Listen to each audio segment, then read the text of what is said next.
హబక్కుకు గ్రంథం 3వ అధ్యాయము 2వ వాక్యము వైపుకి మీ మనసును మళ్ళిద్దాం. యెహోవా యెహోవా నిన్ను గురించిన వార్త విని నేను భయపడుచు ఉన్నాను.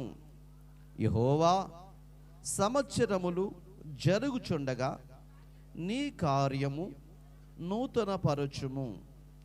సంవత్సరములు జరుగుచుండగా దానిని తెలియచేయము.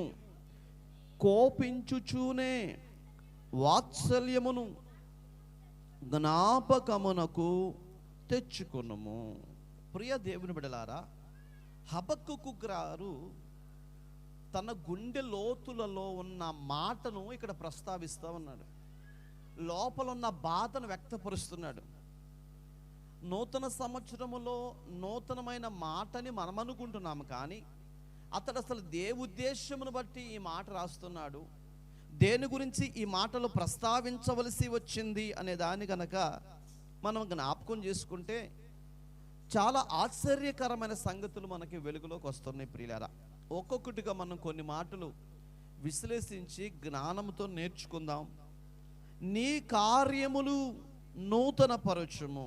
దేవుడు తన కార్యాలు ఎవరి పట్ల నూతన పరచాలి, అసలు నూతన పరచబడే కార్యం ఏమిటి? మన మనసు ఎప్పుడు ఆశీర్వాదం వైపు ఉంటుందండి. అంటే నూతన సంవత్సరం రాగానే ప్రజలందరికీ వాగ్దానం కావాలి. ఏ వాగ్దానం కావాలంటే ఆశీర్వాదకరమైన వాగ్దానం అయితేనే. కొంతమంది బైబిల్ చదువుతారు, పొద్దున్నే లేచి ఏం చేస్తారంటే, ప్రభువా ఈరోజు నాతో మాట్లాడండి తండ్రి అని కళ్ళు మూసుకొని ప్రార్థన చేసుకొని బైబిల్ ఓపెన్ చేస్తారు. బైబిల్ ఓపెన్ చేయగానే అందులో ఒక వచనం కనపడుద్ది. ఆ వచనం చూడగానే తూచి ఇది బాగలేదని చెప్పి మళ్ళీ మూసేసి, ప్రభు ఈసారి ఖచ్చితంగా మాట్లాడు ప్రభు, ఇందాక ఆటోమేటిక్ తీసానని చెప్పి ఆ పేజీలకి కాస్త దూరంలో ఏలు పెట్టుకుని గుర్తు పెట్టుకుని తీస్తాం. తీగానే మరలా ఏదో ఒక మాట వస్తే, ప్రభు ఈ 3వసారి ఖచ్చితంగా తీస్తున్నాను అంటే ఎన్నిసార్లు వెతుకుతావంట నువ్వు? ఆశీర్వాదకరమైన వచనం వచ్చేంతవరకు ఎదుగుతూనే ఉంటాం. ఇంకొకటి ఏంటంటే, ఆ వచనాలు గనక 1 by 1 ప్రభు నిన్ను దీవిస్తాడు, నిన్ను ఆశీర్వదిస్తాడు, నీకు పిల్లలు పుడతారు, ఆ పిల్లలకి పెళ్లి కూడా జరుగుతుంది అనగానే ఇంకా ఇంకొంచెం చదువుకుంటూ వెళ్ళిపోతాం. అలా కాకుండా నీ పాపములు నాకు భారముగా ఉన్నాయి కాబట్టి నాకు కోపం వస్తుంది, నేను అలా అనుకోనగానే ఒక వచనం చూసి అయ్యో పనికి టైం అయిందే అని బైబిల్ మూవ్ చేస్తాం. ఎంత మాయండి క్రైస్తవ జీవితం. మన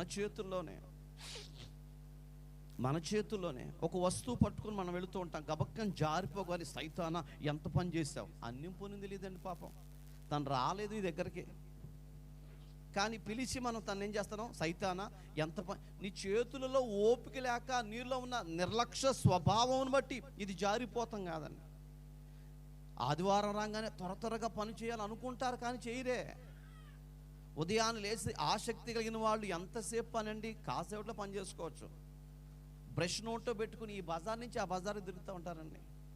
అలా తిరుగుతూ అక్కడక్కడ ముసలమ్మ ముచ్చట్లు పెట్టుకుని ఇంకా అరగంటలో టైం అవుతుందనగా ఇంటికి వచ్చి త్వరగా రెడీ అయ్యి లేటుగా నిదానంగా లేటెస్ట్గా ప్యాషన్గా వచ్చి కూర్చుంటారు. ఏమ్మా అంటే, ఎక్కడనైనా సైతాన్ నన్ను ముందుకు పోనీయట్లేదు, నువ్వే పెద్ద సైతాన్ అయి ప్రతి ఇంటికి తిరిగి వచ్చావు, ఆ సంగతి మర్చిపోయి సైతాన్ నన్ను ముందుకు పోనీయట్లేదు అని చెప్తూ ఉంటాం. ప్రియులారా, ప్రతిదీ తీసుకెళ్ళి సాతాను మీద పెడతాం. అది ఎంత మాత్రం కరెక్ట్ కాదండి. నీలో ఆసక్తి ఉంటే, నీలో భారం ఉంటే, నీలో తపనుంటే నువ్వు పరుగులు తీస్తూ ఉంటావండి. కోత కోసాము, అంతా ఓదుల మీద ఉంది, బాగా మబ్బు పట్టి ఉంది, బ్రష్ నోట్లో పెట్టుకుని తిరుగుతారండి, అటన్నా తిరగరండి. ఓ మాటలో చెప్పాలంటే ఆ షర్టుకు గుండెలు పెట్టుకున్నాడో లేదో వాడో అర్థం కాదండి. పరిగెత్తుకుంటే ప్రజల్లోకి వెళ్ళిపోయి వాడిని వీడిని పిలిచి నిత్యం తీసుకొని ఆ తినకుండా బ్రష్ కూడా తీసుకోకుండా పొలములోకి వెళ్ళి అవన్నీ సరిగా కూడా కట్టరండి, ఎట్టబడితే అట్ట పిచ్చిగా కట్టి కొప్పేసిన తర్వాత అమ్మయ్య అనుకుంటాడు. అంటే పంట పాడైపోతుంది, పంట నాశనమైపోతుంది.